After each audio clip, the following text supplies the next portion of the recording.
காலத்தில் ஹான்சல் மற்றும் கிரேட்டல் என்ற ஒரு சகோதரன் சகோதரி வாழ்ந்தனர். அவர்கள் குழந்தைகளாக இருந்தபோது அவர்களின் தாய் காலமானார். அவர்கள் தங்கள் அப்பாவுடன் காட்டில் ஒரு குடிசையில் வசித்து வந்தனர். அப்பா மரம் வெட்டுபவராக வேலை செய்து வாழ்க்கையை ஓட்டிக் கொண்டிருந்தார். அதே நேரத்தில் குழந்தைகளை கவனித்து வந்தார். 2 வருடங்கள் கடந்து விட்டன. வேலையையும் 2 குழந்தைகளையும் கையாளுவதற்கு சிரமப்பட்டு மீண்டும் திருமணம் செய்து கொள்ள முடிவு செய்தார். புதிய மனைவி ஒரு பணக்கார குடும்பத்தைச் சேர்ந்தவள். ஏழைகள் என்ற உண்மை மற்றும் ஆழ்ந்த காட்டில் இருப்பது அவளுக்கு பிடிக்கவில்லை. அதோடு வளர்ப்பு குழந்தைகளும் பிடிக்கவில்லை. ஒரு குளிர்கால இரவன்று படுக்கைக்கு தயாராகும் போது ஹான்சலும் கிரெட்டலும் தங்கள் மாற்றாந்தாய் தங்கள் அப்பாவுடன் பேசுவதை கேட்டார்கள். இந்த குளிர்காலத்தை நாம் எப்படி ஓட்டுவது? நம்மிடம் போதுமான உணவு இல்லை. இந்த குழந்தைகளை விரட்டுங்கள், இல்லை என்றால் பட்டினியாக கிடப்போம். அவர்களது அப்பா ஆவேசமாக எதிர்த்தார். வாயை மூடுங்கள். நான் முடிவெடுத்து விட்டேன். இவர்களை காட்டுக்கு அழைத்துச் சென்று விட்டுவிடுங்கள். இதையெல்லாம் கேட்டு கிரெட்டல் அழ ஆரம்பித்தாள்.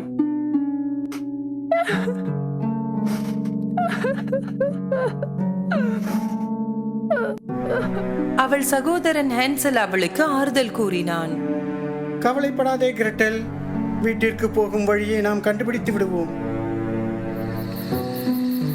அன்று இரவு ஹான்சல் வெளியேறி தன்னால் முடிந்த அளவு கூழாங்கற்களை தனது பைகளில் சேகரித்தான்.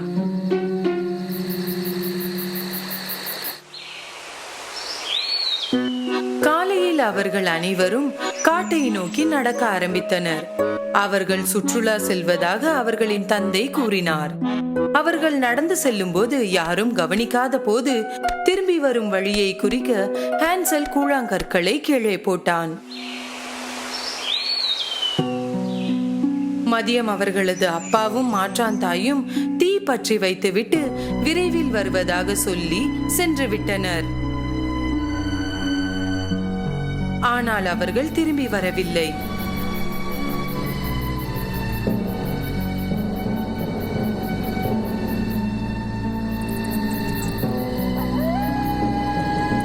இரவு ஆனதும் காட்டில் உள்ள அனைத்து காட்டு விலங்குகளின் பயங்கரமான ஒலிகளும் இவர்களை சுற்றி ஒலிக்க ஆரம்பித்தன.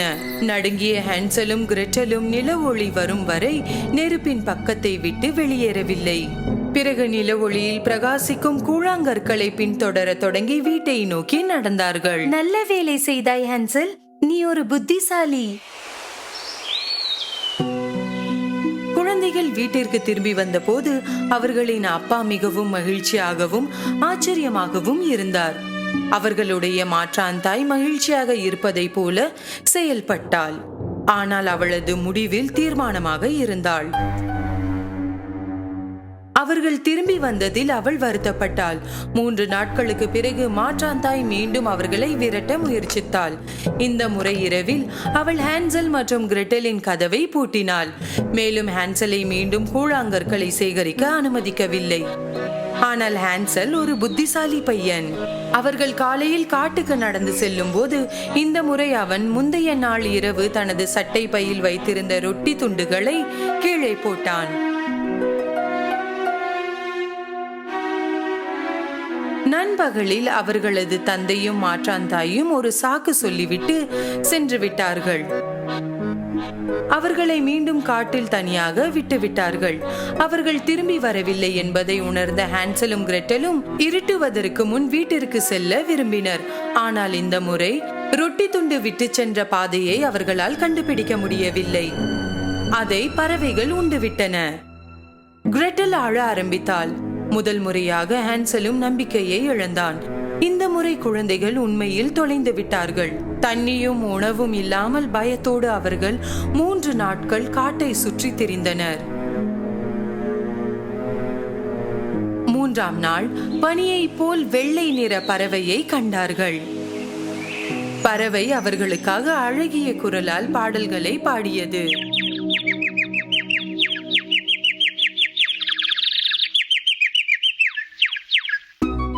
அவர்கள் ஒரு கணம் தங்கள் பசியை மறந்து பறவையை பின்தொடர தொடங்கினர்.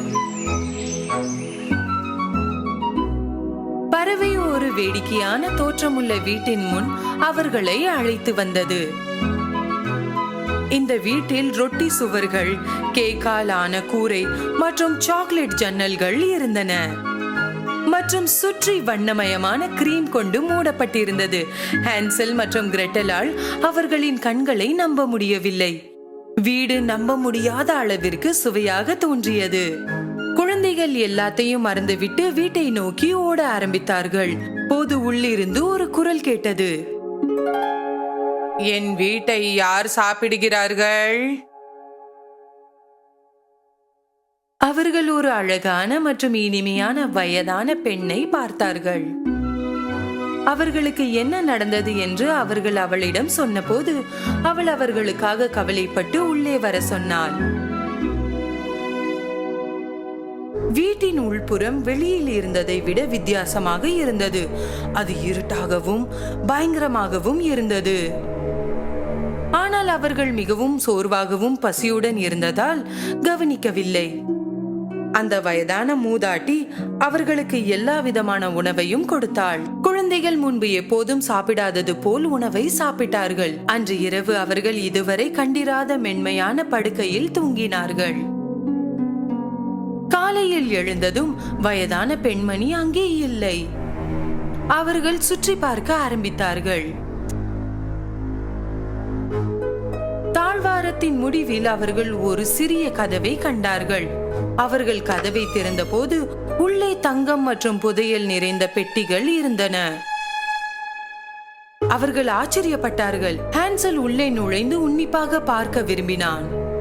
அப்போது அவர்கள் மீண்டும் அவளுடைய குரலை கேட்டார்கள். நீங்கள் 2 பேரும் என்ன செய்கிறீர்கள்?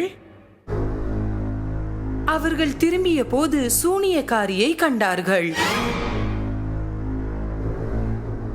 அவள் அவர்களுக்கு முன்னால் நின்று கொண்டிருந்தாள். அப்போதுதான் தெளிவானது, அந்த வயதான பெண்மணி சூனியக்காரி. அந்த குழந்தைகள் ஓட முயன்றார்கள். ஆனால் கதவு போடப்பட்டிருந்தது. சூனியக்காரி ஹான்சலின் முடியை பிடித்து இழுத்தாள். ஒரு கூண்டில் பூட்டினாள். பின்னர் அவள் கிரெட்டலை சமையல் அறைக்கு இழுத்து சென்றாள். உன் சகோதரன் மிகவும் ஒல்லியாக இருக்கிறான். அவனுக்காக உணவை சமைத்து அவனை குண்டாக்கு. அவன் நல்ல நிலையில் இருந்தால் எனக்கு சுவையான உணவாவான். ஆனால் நீ எதையும் சாப்பிடாதே. எல்லா உணவும் அவனுக்கு.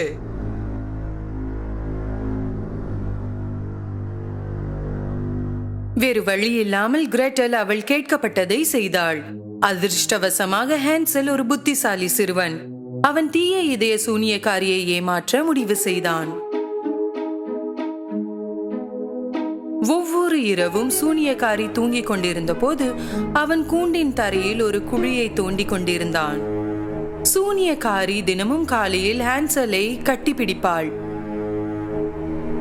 அவன் எடை அதிகரித்ததா இல்லையா என்று பார்ப்பாள். ஆனால் ஹான்சல் தனது சகோதரி சமைத்த எதையும் சாப்பிடவில்லை. அவன் தோண்டிய குழியில் போட்டான். சூனியக்காரி கிரெட்டலை மேலும் சமைக்க சொன்னாள். இவ்வாறு நாட்கள் சென்று கொண்டிருந்தன. பிறகு ஒரு நாள் அந்த சூனியக்காரி கூறினாள், உண்டோ ஒல்லியோ இனி எனக்கு கவலை இல்லை. இன்று நான் ஹான்சலை சமைக்க போகிறேன். அவள் கிரெட்டலிடம் கூறினாள், அடுப்பில் மாவு வெந்து விட்டதா என்று பார். கிரெட்டல் பயந்திருந்தாலும் அவளுடைய சகோதரனை போலவே ஒரு புத்திசாலி பெண்ணாக இருந்தாள். சூனியக்காரி அவளை அடுப்பில் தள்ள போகிறாள் என்று புரிந்து கொண்டாள். என்னால் அடுப்பின் உள்ளே குனிந்து பார்க்க முடியவில்லை. கிரெட்டல் இவ்வாறு கூறினாள். சூனியக்காரி அவளை ஒரு புறம் தள்ளி அவளுடைய தலையை உள்ளே விட்டாள். கிரெட்டல் தன் வலிமையை சேகரித்து சூனியக்காரியை அடுப்பின் உள்ளே தள்ளினாள்.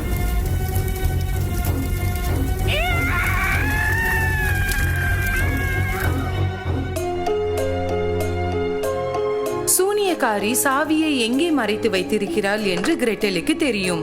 அவள் நேராக ஓடி ஹான்சலை கூண்டிலிருந்து காப்பாற்றினாள்.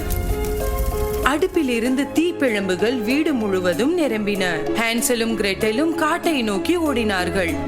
அவர்கள் எங்கு செல்ல வேண்டும் என்று அவர்களுக்கு தெரியவில்லை. சிறிது நேரம் கழித்து அவர்களுக்கு ஒரு ஆறு தெரிந்தது. அங்கு ஒரு மாபெரும் அன்னம் அவர்களை ஒவ்வொருவராக ஆற்றின் மறுபுறம் அழைத்து சென்றது. குழந்தைகள் சுற்றி பார்த்தார்கள். திடீரென்று அவர்கள் எங்கிருக்கிறார்கள் என்று உணர்ந்தார்கள். பிறகு வீட்டை நோக்கி வேகமாக ஓடினார்கள். தனது குழந்தைகளை பார்த்தபோது தந்தை மகிழ்ச்சி அடைந்தார். ஆனந்த கண்ணீருடன் அவர்களின் மாற்றான் தாய் அவர்களை காட்டில் விட்டு சென்ற உடனேயே தனது பெற்றோர் வீட்டிற்கு திரும்பி சென்றாள் என்பதை கூறினார். அவர் செய்ததை நினைத்து வருந்தினார். அவர்களை கடினமாக தேடியதாக கூறினார். குழந்தைகள் தங்கள் தந்தையை மிகவும் நேசித்தார்கள். அதனால் அவர்கள் அவரை மன்னித்தார்கள். இன்னொரு ஆச்சரியம் அவர்களின் தந்தைக்காக காத்திருந்தது. அவர்கள் இருவரும் சூனியக்காரியின் வீட்டில் கண்டுபிடித்த தங்கம் மற்றும் வைரங்களை தங்கள் பையில் நிரப்பி கொண்டு வந்தார்கள். இதை பார்த்த தந்தை ஆச்சரியப்பட்டார். அவர்களது குடும்பத்தில் இருந்த எல்லா பிரச்சனைகளும் போய்விட்டன. அவர்கள் மகிழ்ச்சியுடன் வாழ்ந்தார்கள்.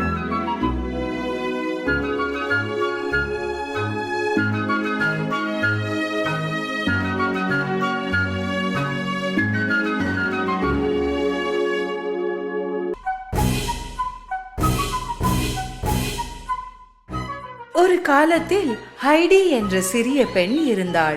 அவளுடைய பெற்றோர்கள் இறந்து போனதால் அவளுடைய அத்தை அவளை கவனித்துக் கொண்டிருந்தாள். ஆனால் ஒரு நாள் அவள் மலைகளில் தன் தாத்தாவின் சிறிய குடிசைக்கு ஹைடியை அழைத்து சென்றாள். தாத்தா வயதான சிடுமூஞ்சு மனிதராக இருந்தார். அவர் ஆப்ஸில் ஒரு சிறிய குடிசையில் வாழ்ந்தார். ஹைடி தனது தாத்தாவை முதல் முறையாக இப்போதுதான் பார்த்தாள். மற்றொரு நகரத்தில் வேலை கிடைத்ததாக கூறி ஹைடியின் அத்தை தனது தாத்தாவுடன் ஹைடியை விட்டு நகரத்திற்கு திரும்பினாள்.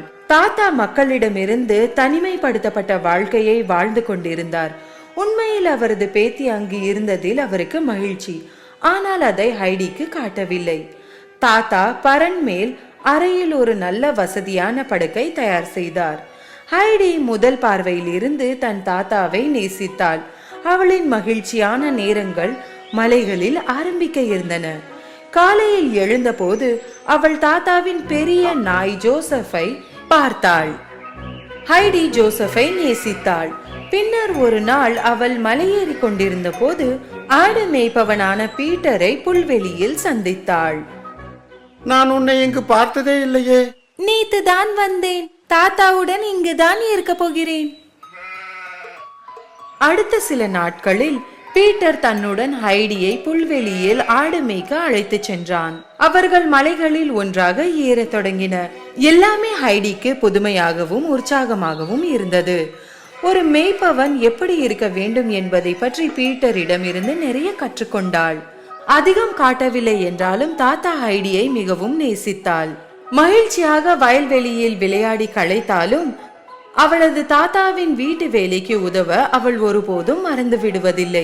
அவள் தாத்தாவின் மர அடுப்பில் சிறிது ரொட்டி சுடுவது அவளுக்கு மிகவும் பிடிக்கும். பீட்டரின் பாட்டியிடம் அவள் ரொட்டி எடுத்துக்கொண்டு போவாள் மற்றும் பீட்டரின் பாட்டி பதிலில் அவளுக்கு கறந்த ஆட்டுப்பால் கொடுப்பார். ஒரு நாள் கோடை முடிந்து மற்றும் அது குளிர்கால நேரமாக இருந்தது. பீட்டர் பள்ளிக்கு செல்ல தொடங்கிய போது ஹைடி தனியாக பொழுதை போக்க எதுவும் இல்லாமல் இருந்தாள்.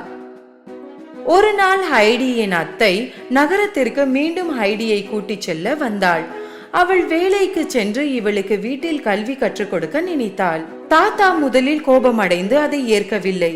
ஆனால் அதை பற்றி அவர் நினைத்த போது ஹைடி நகரத்தில் தங்கி படிக்கவும் எழுதவும் கற்றுக்கொள்வாள் என்று அவர் உணர்ந்தார். ஆனால் எனக்கு போக வேண்டாம். தாத்தாவை நான் நேசிக்கிறேன். ஹைடி கோபமடைந்தாள். ஆனால் மீண்டும் மலைகளில் திரும்பி வருவாள் என்ற அத்தை உறுதி அளித்த பின் ஒப்புக்கொண்டாள்.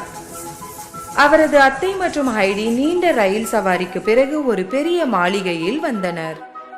வாவ், பெரிய வீடு. இங்கே இருப்போமா? ஹைடி அந்த வீட்டில் இருந்த கிளாரா என்ற ஒரு சிறிய பெண்ணை சந்திக்கிறாள். அவள் குழந்தையாக இருந்தபோது நடந்த விபத்தினால் அவளால் நடக்க முடியாது. கிளாராவுடன் இருப்பதற்காக ஹைடியின் அத்தை ஹைடியை இங்கே அழைத்து வந்தாள். கிளாரா மற்றும் ஹைடி மிகவும் நன்றாக ஒன்றாகி சிறந்த நண்பர்கள் ஆனார்கள். நகர்ப்புற வாழ்க்கையை பற்றி அதிகம் தெரியாமல் அவளது முட்டாள்தனமான தவறுகளால் கிளாரா சிரிப்பாள். கிளாராவின் பாட்டி மிகவும் கடுமையான மற்றும் கண்டிப்பான பெண். எழுந்திரு சோம்பேறி பெண்ணே, படிக்கும் நேரம், நிறைய கற்றுக்கொள்ள வேண்டும். கிளாராவின் பாட்டி ஹைடிக்கு எப்படி இருக்க வேண்டும் மற்றும் இரவு உணவு மேஜையில் கத்தி மற்றும் முற்கரண்டியை எவ்வாறு பயன்படுத்துவது என்பதை கற்றுக் கொடுத்தார். ஹைடி நகரத்தில் வசிக்கும் மக்களைப் போலவே ஆடை அணிந்தாள். ஆனால் அந்த ஆடைகள் அவளுக்கு சௌகரியமாக இல்லை. கிளாரா ஹைடிக்கு வாசிக்கவும் படிக்கவும் கற்றுக்கொள்ள உதவி செய்தாள். ஹைடி கிளாராவுடனும் எல்லோருடனும் இங்கே இருப்பதை விரும்பினாள். ஆனால் அவள் மலைகள் மற்றும் அவளது தாத்தாவை அதிகமாக நினைத்தாள். ஹைடியால் சோகத்தினால் சாப்பிடக்கூட முடியவில்லை. அவள் மிகவும் ஏக்கத்தில் இருந்தாள். கிளாராவின் தந்தை மற்றும் பாட்டி ஹைடியின் சோகத்தை உணர்ந்தார்கள். சிறிது நேரம் கழித்து அவளுடைய தாத்தாவிடம் அவளை அனுப்ப முடிவு செய்தார்கள். ஆனால் ஹைடி போவதால் கிளாரா மிகவும் வருத்தமாக இருந்தாள். நாம் நேசிப்பவரின் மகிழ்ச்சியில்தான் நம் மகிழ்ச்சி இருக்க வேண்டும் என்று பாட்டி கூறினார். இறுதியாக விடைபெறும் நேரம் வந்தது. ஹைடி கிளம்பிய போது கிளாரா அடுத்த வருடம் மலைகளில் அவளை பார்க்க வருவாள் என்று ஹைடியின் அத்தை சொன்னாள். திரும்பி மலை பிரதேசத்திற்கு வந்ததில் ஹைடி மிகவும் மகிழ்ச்சி அடைந்தாள். அவள் வீட்டிற்கு செல்வதற்கு முன் பீட்டரின் வீட்டிற்கு சென்றாள். பீட்டரின் பாட்டிக்கு கிளாரா கொடுத்த ரொட்டியை ஹைடி கொடுத்தாள். அவள் வீட்டிற்கு ஓடி சென்று அவள் தாத்தாவை இறுக்கமாக கட்டி அணைத்து கொண்டாள். அவர்கள் மீண்டும் சந்தோஷமாக இருந்தார்கள். சில நாள் கழித்து ஹைடி பெரும் மகிழ்ச்சி அடைந்தாள். ஏனென்றால் கிளாரா வருவதாக இருந்தது. மலை பிரதேசத்திற்கு வந்த பிறகு கிளாரா பீட்டரை நிறைய நேசித்தாள். ஆனால் பீட்டர் தயக்கமாக இருந்தான். ஏனென்றால் ஹைடி கிளாராவின் நகரத்திற்கு திரும்பி செல்ல போவதாக பயந்தான். கிளாரா, ஹைடி மற்றும் பீட்டர் மலை பிரதேசத்தில் மகிழ்ச்சியாக வாழ்ந்தனர். மலை பிரதேசத்தின் தூய்மையான காற்று மற்றும் இயற்கையான உணவு கிளாராவிற்கு நன்மையை அளித்தது. ஆனால் கிளாராவுடன் ஹைடியின் நெருங்கிய நட்பின் காரணமாக பீட்டர் பொறாமைப்பட ஆரம்பித்தான். பீட்டருக்கு கிளாராவின் சக்கர வண்டியை தள்ளுவதும் பிடிக்காது. ஒரு நாள் பீட்டர் கிளாராவின் சக்கர வண்டியை குன்றில் தள்ளிவிட்டான். இது எல்லாவற்றையும் தீர்க்கும் என்று அவன் நினைத்தான். சக்கர வண்டி இல்லாமல் தூய மலை காற்றினால் கிளாரா மிகவும் வலுவானாள். மேலும் ஹைடியின் உதவியுடன் மெதுவாக நடக்க தொடங்கினாள். சிறிது நேரத்திற்கு பின் அவள் உதவி இல்லாமல் நடக்க தொடங்கினாள். என்னால் நடக்க முடிகிறது ஹைடி, இது உன்னால் தான் நடந்தது. ஒரு நாள் கிளாராவின் தந்தையும் பாட்டியும் வருகை தந்தார்கள். கிளாரா நடப்பதை பார்த்தபோது அவர்கள் கண்களை அவர்களால் நம்பவே முடியவில்லை. அவர்கள் தாத்தா மற்றும் ஹைடிக்கு நன்றி சொன்னார்கள். அந்த நேரத்தில் பீட்டர் செய்ததை நினைத்து வருந்தினான். கிளாராவின் சக்கர வண்டியை குன்றில் தூக்கி போட்டதை ஒப்புக்கொண்டான். உங்கள் எல்லோரிடமும் நான் மன்னிப்பு கேட்கிறேன். நான் செய்தது தவறு. நாங்கள் உன்னை மன்னிக்கிறோம், நீ செய்தது தப்பு. ஆனால் இப்போது கிளாரா நடக்கிறாள்.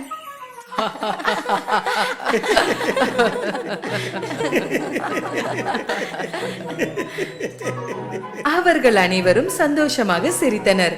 கிளாராவும் அவளது குடும்பமும் அடுத்த கோடையில் மீண்டும் வருவதாக வாக்களித்தனர். பிறகு அவர்கள் அனைவரும் மகிழ்ச்சியுடன் வாழ்ந்தனர்.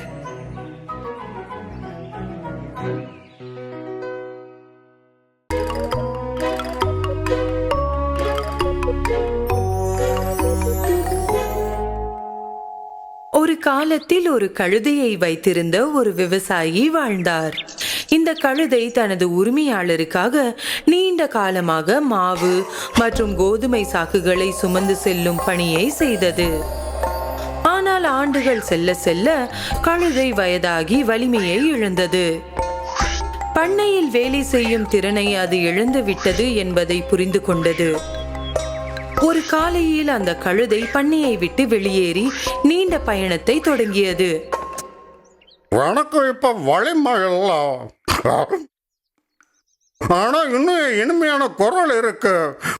நான் பிரம்மனுக்கு போய் அங்க பாட்டு பாடி சம்பாதிக்க போறேன். அது செல்லும் வழியில் சாலையில் ஒரு வேட்டை நாய் கிடப்பதை கண்டது. இப்படி வழியில படுத்துக்கிட்டு என்னப்பா செஞ்சுக்கிட்டு இருக்க? நான் ஒரு வேட்டை நாய். எனக்கு வயசானதுனால என்னால வேகமா ஓட முடியல. என் முதலாளிக்கு வேட்டையாட இனிமே நான் உதவ மாட்டேன். ஓ, அப்படின்னா நான் ஒரு யோசனை சொல்றேன் கேளு. நான் ஒரு பாடகராக பிரம்மன் போக போறேன். என்னோட இசைக்குழுவுல சேர்ந்துக்கா. நான் மாண்டலின் வாசிக்கிறேன், நீ ட்ரம் வாசிச்சுக்கிட்டு இரு. வேட்டை நாய்க்கு இந்த யோசனை பிடித்தது. எனவே அது கழுதையுடன் சேர்ந்து கொண்டது. நீண்ட நேரத்திற்கு பிறகு சாலையின் குறுக்கே ஒரு வீட்டின் கூரையில் ஒரு பூனை அமர்ந்திருப்பதை அவர்கள் கண்டார்கள். என்ன ஆச்சு பூனை ராணி? ரொம்ப சோகமா இருக்க. என்ன நடந்தது? எனக்கு வயதாகிவிட்டது. ஓடுவதற்கான ஆற்றலை இழந்து விட்டேன். என் அழகான கூர்மையான பற்களும் இல்லை.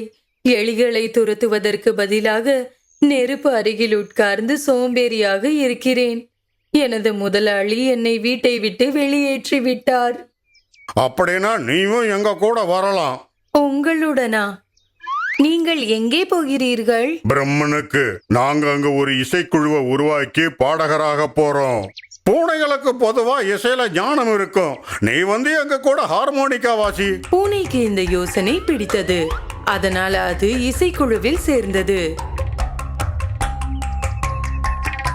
இந்த 3 பேரும் ஒரு பண்ணையை தாண்டி செல்லும் போது கொக்கரக்கோ என்று வேலி இடுக்கையில் ஒரு சேவல் கூக்குரலிடுவதை அவர்கள் கண்டார்கள். சேவலண்ண, உச்சி பொழுதாயிருச்சு. விடிய காலம் அலாரம் வைக்கிறதுக்கு மறந்து போயிட்டீங்களா? நாளைக்கு ஞாயிற்றுக்கிழமை. என் முதலாளி அம்மா ஞாயிற்றுக்கிழமையான விருந்தினர்களை கூப்பிடுவாங்க. அவங்களுக்கு என்ன தந்தூரி பண்ணி பரிமாற போறாங்க. அப்ப நீ ஏன் இங்க தங்கியிருக்க? பேசாம ஓடி போயிடலாமே. நான் எங்க போவேன்? இன்னைக்கு எனக்கு கடைசி நாள். கொக்கரக்கோனி என் பொழப்பு கூவிருச்சுன்னு.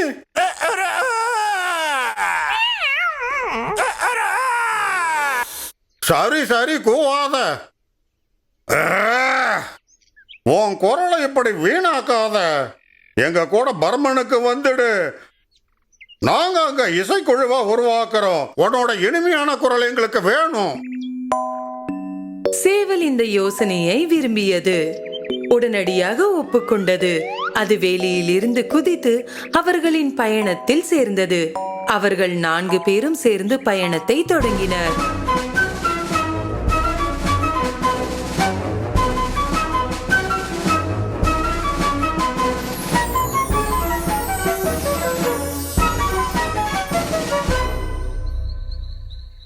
இன்னைக்கு இரவு இந்த காட்டிலேயே ஓய்வெடுப்போம். நாளைய விடியல் நமக்கு நல்லதா இருக்கும். தூங்குவதற்கு முன் சேவல் சுற்றி பார்த்தது.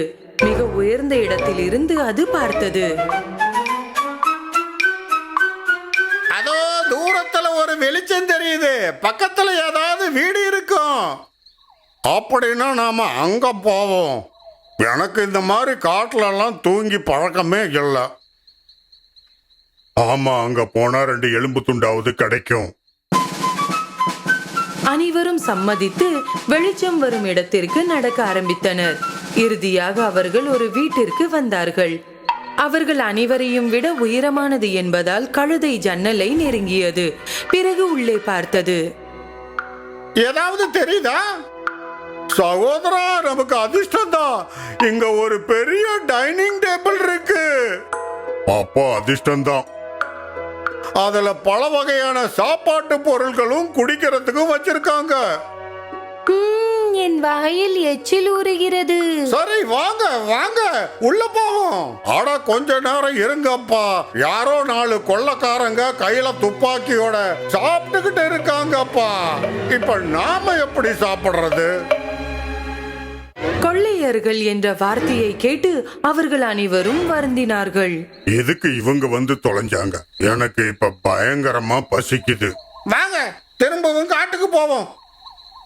இந்த கொள்ளையர்களை இங்கிருந்து பயமுறுத்தி விரட்ட ஒரு வழி இருக்க வேண்டும். கவலைப்படாதீங்க, இங்க சாப்பிடுறதுக்கு என்கிட்ட ஒரு திட்டம் இருக்கு. நான் சொல்றத நல்ல கவனமா கேளுங்க.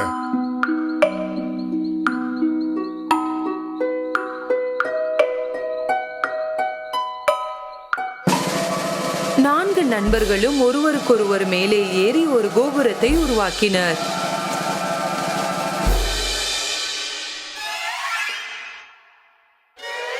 பின்னர் கழுதையின் சைகையால் அவர்கள் அனைவரும் பாட ஆரம்பித்தனர்.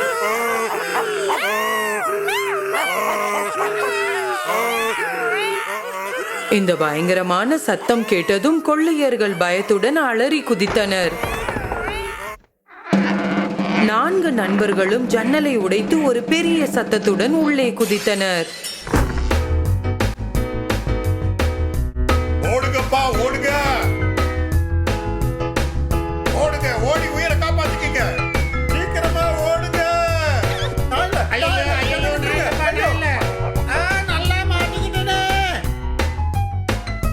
தங்கள் ஆயுதங்களை விட்டுவிட்டு கொள்ளையர்கள் வீதியில் வீட்டை விட்டு வெளியேறி காடுகளை நோக்கி ஓடத் தொடங்கினர். 4 பேரும் மிகவும் மகிழ்ச்சியாக இருந்தனர்.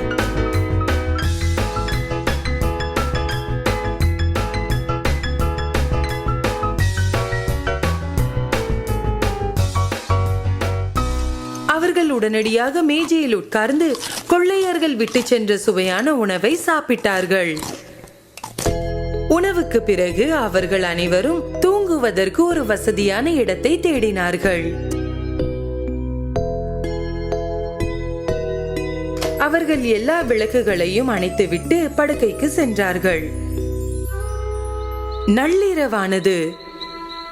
வீட்டில் ஒளி இல்லை என்பதை கொள்ளையர்கள் பார்த்தார்கள். அவர்களில் ஒருவனை வீட்டை நோட்டமிட அனுப்பினர்.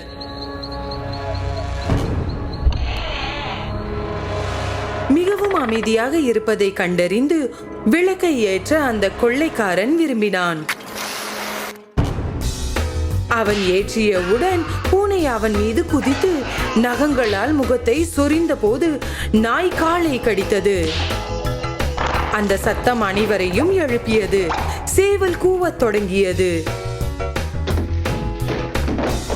கொள்ளைக்காரனுக்கு முன் வாசலுக்கு வெளியே ஓடும் வாய்ப்பு கிடைத்தவுடன் கழுதை பின்காலால் மிகவும் வலுவான உதை ஒன்றை கொடுத்தது. தப்பித்து கொள்ளைக்காரன் மற்றவர்களை நோக்கி ஓடினான். அந்த வீட்டுல 4 அரக்கர்கள் இருக்காங்க. எல்லாரும் சேர்ந்து எங்களை தாக்கினாங்க. அவர்களில் நிறைய பேர் திரும்பி பார்க்காமல் ஓடிவிட்டார்கள். மீண்டும் வீட்டிற்கு வர தைரியம் காட்டவில்லை. அந்த 4 பிரமன் இசை கலைஞர்களும் இந்த வீட்டை மிகவும் விரும்பினர். எனவே அவர்கள் அனைவரும் பிரமனுக்கு செல்வதற்கான யோசனையை கைவிட்டு இந்த அழகான வீட்டில் ஒன்றாக தங்க முடிவு செய்தனர்.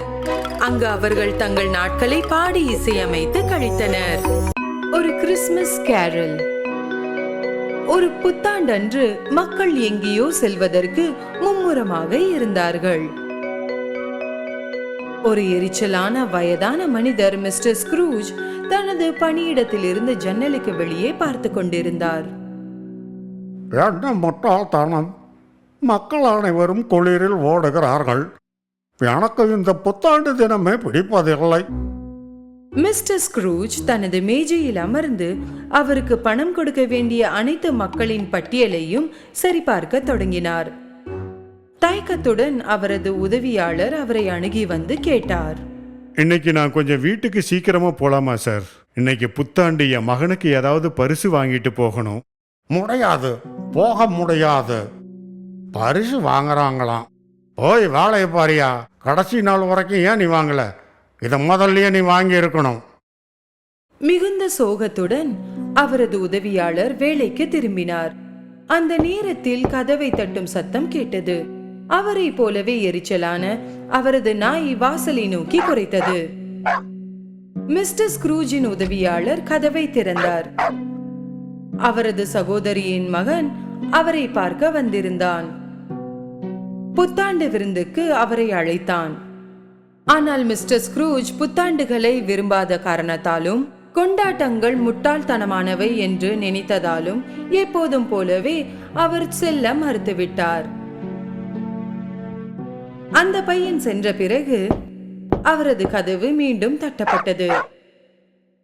ஓ, இப்ப என்ன தனியா விடு, நான் வேலை செய்யணும். இந்த முறை 2 ஆண்கள் உள்ளே நுழைந்து அனாதைகளுக்கு கொஞ்சம் பணம் நன்கொடையாக வழங்க முடியுமா என்று கேட்டார்கள். மிஸ்டர் ஸ்க்ரூஜ் அவர்களுக்கு பணம் கொடுக்க மறுத்துவிட்டார். போங்க, இங்கிருந்து போங்க, வேற எங்கேயாவது போய் கேளுங்க. வீதியில கொட்டுறதுக்கெல்லாம் என்கிட்ட பணம் இல்லை. மிகுந்த சோகத்துடன் ஆண்கள் வெளியேறினர். அன்று மாலை மிஸ்டர் ஸ்க்ரூஜ் வீட்டிற்கு சென்றார். அவரது உடையை மாற்றிவிட்டு அவரது படுக்கையில் அமர்ந்தார். அந்த நேரத்தில் சில விசித்திரமான விஷயங்கள் நடக்க ஆரம்பித்தன. ஜன்னல் மற்றும் கதவுகள் ஆடத் தொடங்கின. கதவில் இருந்து அலறல் சத்தங்களும் பயங்கரமான ஒலிகளும் வந்தன. நாய் மீண்டும் ஒரு முறை குறைக்க ஆரம்பித்தது. முதலில் மிஸ்டர் ஸ்க்ரூஜ் இதை பற்றி எதுவும் நினைக்கவில்லை. ஆனால் பின்னர் திடீரென்று ஒரு பேய் அவருக்கு முன்னால் தோன்றியது. மிஸ்டர் ஸ்க்ரூஜ் தனது முழு வாழ்க்கையிலும் ஒருபோதும் பயப்படவில்லை. இறந்து போன அவருடன் சேர்ந்து வேலை செய்த நண்பர் இப்போது பேயாக அவர் முன்பு நின்றார். மிகுந்த சிரமத்துடன் தயக்கமாக மிஸ்டர் ஸ்க்ரூஜ் பேசினார். நீயா? உன்னால எப்படி இங்க வர முடிஞ்சது? நீ தான் இறந்து போயிட்டியே. ஓ, எங்கிருந்து போயிடு, என்னை தனியா விடுப்பா. நான் எந்த தப்பும் செய்யலை, என்னை விட்டுடு. பேயின் கை கால்களில் விலங்கு மாட்டியிருந்தன. அவர் மிஸ்டர் ஸ்க்ரூஜிடம் அவரது சுயநலம் மற்றும் பேராசை காரணமாக அவர் தண்டிக்கப்பட்டார் என்றும் அவரது தண்டனையே இவ்வாறு உலகம் முழுவதும் விலங்குகள் மாட்டப்பட்டு நடக்க வேண்டும் என்பதுதான் என்றும் கூறினார். எனவே அவர் மிஸ்டர் ஸ்க்ரூஜை அவர் செய்த அதே தவறை செய்ய வேண்டாம் என்றார். முதல்ல இங்கிருந்து கிளம்பு, நீ இறந்து போயிட்ட, அதை நீ முதல்ல புரிஞ்சுக்கணும். சரி, நான் போகிறேன். உன்னை எச்சரிக்க வந்தேன். உன்னை பார்க்க 3 பேய்கள் இங்கு வரும். அவற்றில் ஒன்று உன் கடந்த காலத்தை தெரிவிக்கும், 2வது நிகழ்காலத்தை தெரிவிக்கும், 3வதாக வருவது உனது எதிர்கால வாழ்க்கையை பற்றி கூறும். மிஸ்டர் ஸ்க்ரூஜ் எதுவும் நடக்கவில்லை என்பது போல் செயல்பட்டு படுக்கைக்கு சென்றார். ஒரு ஒளி அவரது கண்களுக்கு தென்பட்டது. மிஸ்டர் ஸ்க்ரூஜ் கண்களை திறந்தபோது ஒரு குழந்தை பேய் தோன்றியது. இது கடந்த புத்தாண்டுகளில் இருந்து வந்த பேய். மிஸ்டர் ஸ்க்ரூஜ் திகைத்து போனார். வணக்கம், இப்போது நாம் கடந்த காலத்திற்கு பயணிக்க போகிறோம். என்ன நடக்கிறது? யாராவது உதவி செய்யுங்கள். குழந்தை பேய் மிஸ்டர் ஸ்க்ரூஜை தனது குழந்தை பருவத்திற்கு மீண்டும் அழைத்துச் சென்றது. அங்கே ஒரு குழந்தையாக மிஸ்டர் ஸ்க்ரூஜ் பள்ளி முற்றத்தில் தனது நண்பர்களுடன் ஒரு கிறிஸ்துமஸ் மரம் போலான மரத்தை அலங்கரிக்கிறார். குழந்தைகள் மிகவும் சந்தோஷமாக இருக்கின்றன. நீங்கள் மிஸ்டர் ஸ்க்ரூஜ் குழந்தையாக மிகவும் மகிழ்ச்சியாக இருந்ததை பார்க்கலாம். பின்னர் அந்த பேய் அவர் ஒரு இளைஞனாக இருந்தபோது தனது முதலாளியின் வீட்டிற்கு அழைத்துச் சென்றது. அவரது முதலாளி மற்றும் அவரது குடும்பத்தினருடன் அனைவரும் சிறந்த நேரம் கழித்துக் கொண்டிருந்தனர். மிஸ்டர் ஸ்க்ரூஜின் மனைவியும் இருந்தாள். ஒன்றாக அவர்கள் நடனமாடி மகிழ்ந்தனர். கடைசியில் பேய் மிஸ்டர் ஸ்க்ரூஜை மற்றொரு புத்தாண்டு தினத்திற்கு அழைத்துச் சென்றது. இது கடந்த காலம்தான். ஆனால் அவரது வாழ்க்கையில் பின்னர் நடந்தது. அவர் மனைவி அழ ஆரம்பித்தாள். நாம் முன்பு மிகவும் மகிழ்ச்சியாக இருந்தோம். நீங்கள் என்னை கவனித்து என்னை நேசித்தீர்கள். ஆனால் இப்போது நீங்கள் விரும்புவதெல்லாம் பணம். உங்கள் வாழ்க்கையில் எனக்கு இடமில்லை. நாம் பிரிய வேண்டும் என்று நினைக்கிறேன். இதை பார்க்க முடியாமல் மிஸ்டர் ஸ்க்ரூஜ் பேயை அவரை திரும்ப அழைத்துச் செல்லும்படி கூறினார். திடீரென்று அவர் வீட்டில் இருந்தார். இந்த நேரத்தில் ஒரு பெரிய பச்சை நிற பேய் அவருக்கு முன்னால் தோன்றியது. இப்போது மிஸ்டர் ஸ்க்ரூஜ் இன்னும் பயந்து விட்டார். இது அந்த ஆண்டின் புத்தாண்டு பேயாகும். என்னுடன் வாருங்கள், இந்த புத்தாண்டில் என்ன நடக்கிறது என்று பார்ப்போம். அவர் மறுப்பதற்கு முன் தனது உதவியாளரின் வீட்டில் தன்னை கண்டார். அவரது ஏழை உதவியாளரின் வீட்டில் மிகவும் எளிமையான இரவு உணவு இருந்தது. குடும்பத்தில் உள்ள அனைவரும் அவரை வெறுக்கிறார்கள் என்று மிஸ்டர் ஸ்க்ரூஜ் நினைத்தார். உண்மையில் அப்படி இல்லை. அதை அவர் கண்டார். அவரது உதவியாளர் எழுந்து நின்று பேச ஆரம்பித்தார். எனக்கு வேலை கொடுத்ததற்காகவும் அதற்கு சரியான நேரத்தில் சம்பளம் கொடுத்ததற்காகவும் மிஸ்டர் ஸ்க்ரூஜுக்கு நன்றி சொல்ல விரும்புகிறேன். அவர் காரணமாக தான் நம்மால் சாப்பிட முடிகிறது. அவருக்கு கிடைத்த ஒவ்வொரு சந்தர்ப்பத்திலும் மிஸ்டர் ஸ்க்ரூஜ் தனது உதவியாளரிடம் மோசமாகவே இருந்த போதிலும் அவர் எவ்வளவு நன்றி உள்ளவராக இருந்தார் என்று ஆச்சரியப்பட்டார். பின்னர் அவர் தனது உதவியாளருக்கு நோய்வாய்ப்பட்ட ஒரு குழந்தை இருப்பதை கவனித்தார். குழந்தை தனது சக்கர நாற்காலியில் மூலையில் அமர்ந்திருந்தது. மெல்லியதாகவும் உடல்நிலை சரியில்லாமலும் இருந்தது. மிஸ்டர் ஸ்க்ரூஜுக்கு குழந்தையை பார்த்து வருத்தமாக இந்த இருந்தது. குழந்தையின் உடல்நிலை மோசமாக இருப்பதால் இது அதிக நேரம் நீடித்திருக்காது. இதை கேட்டதும் மிஸ்டர் ஸ்க்ரூஜின் சோகம் பெரிதாகியது.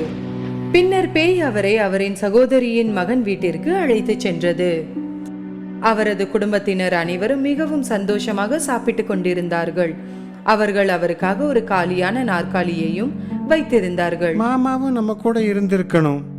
மிஸ்டர் ஸ்க்ரூஜ் இதை பார்ப்பார் என்று எதிர்பார்க்கவில்லை. தனது குடும்பம் முழுவதும் தன்னை வெறுத்ததாக அவர் எப்போதும் நினைத்தார். அந்த நேரத்தில் பேய் அவர் இறக்கும் நேரம் வந்துவிட்டது என்று அவரிடம் கூறியவுடன் அவரது மேலங்கியின் கீழ் நின்று கொண்டிருந்த 2 குழந்தைகளை பார்த்தார். ஒரு பெண் மற்றும் ஒரு பையன். ஆனால் அவர்களின் ஒல்லியான மற்றும் பயமுறுத்தும் முகங்களுடன் அவர்கள் குழந்தைகளை விட 2 எலும்புக்கூடுகளைப் போலதான் தோன்றினார்கள். இந்த குழந்தைகளை கவனமாக பாருங்கள். அவர்கள் பேராசை மற்றும் அக்கறையற்ற மக்களை பிரதிபலிக்கிறார்கள். நீங்கள் இறக்கும் நேரம் வரும்போது சிறுவர்களுக்கு சிறப்பு கவனம் செலுத்துங்கள். அந்த மாபெரும் பச்சை பேய் மறைந்து போனது. மிஸ்டர் ஸ்க்ரூஜுக்கு பேய் என்ன சொல்ல முயற்சிக்கிறது என்று புரியவில்லை. ஆனால் திடீரென்று அவர் கடிகாரத்தின் சத்தத்தை கேட்டு திடுக்கிட்டார். அது நள்ளிரவு. இந்த முறை அவருக்கு முன்னால் ஒரு இருண்ட மற்றும் பயங்கரமான பேய் தோன்றியது. இதுதான் எதிர்காலத்தின் பேய். அவர் மிஸ்டர் ஸ்க்ரூஜை தனது இறுதி சடங்கிற்கு அழைத்து வந்தார். அவரது கல்லறையில் மக்கள் கூடியிருந்தனர். மிஸ்டர் ஸ்க்ரூஜ் அவரது கல்லறையில் அவரது முகத்தை பார்த்தபோது அதிர்ச்சி அடைந்தார். மக்கள் அவரது பின்னால் பேசுவதையும் அவர் இறுதியாக போய்விட்டார் என்று அவர்கள் எப்படி நிம்மதி அடைகிறார்கள் என்பதையும் அவர் கண்டார்.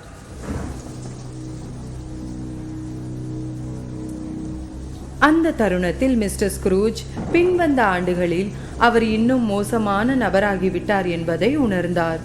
யாரும் அவரை விரும்பவில்லை. அவருக்கு பணம் கொடுக்க வேண்டியவர்கள் மரணத்தில் மகிழ்ச்சி அடைந்தனர்.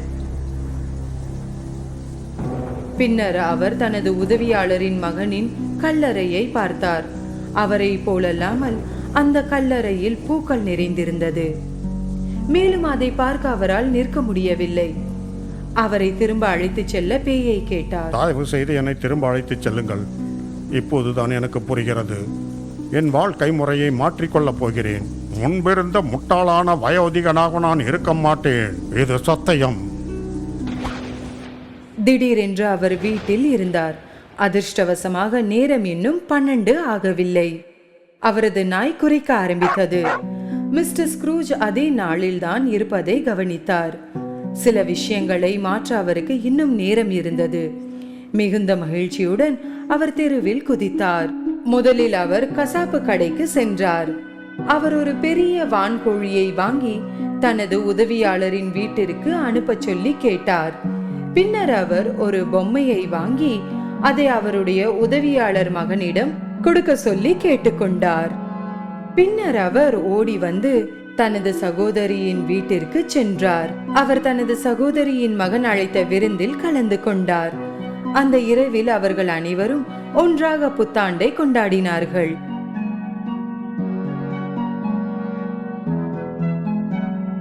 பின்னர் அவர் தனது உதவியாளர் மகனுக்கு தேவையான சிகிச்சையை பெற உதவி செய்தார். அவர் தனது சொந்த மகன் போலவே அவனை நடத்தினார். அவர் ஏழைகளுக்கு உதவினார். அவர் மக்களுடன் நன்றாக பழகினார். அவர்களை அன்போடு நடத்தினார். அவர் ஒருபோதும் முரட்டுத்தனமாக, சுயநலமாக அல்லது கஞ்சத்தனமாக இருந்ததில்லை. எதுவும் ஒரே மாதிரியாக இருக்க போவதில்லை.